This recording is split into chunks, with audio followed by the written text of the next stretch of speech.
Hello guys, in this video I am going to show you where can you find the link of the Microsoft list file that you have created via the office.com website.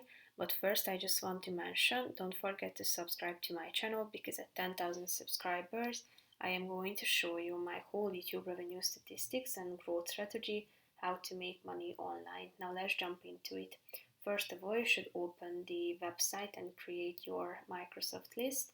When you are done and would like to forward it to someone, you should tap on this share button at the top of the screen in the middle, and in a few seconds you will be able to check out the link. As you can see, you can copy it by tapping on the copy button. So now it has been copied to Linkboard, so you are free to send your Microsoft lists link via which your recipients can have access to your list. So that's pretty much it for this video, guys. See you in the next one. Bye bye.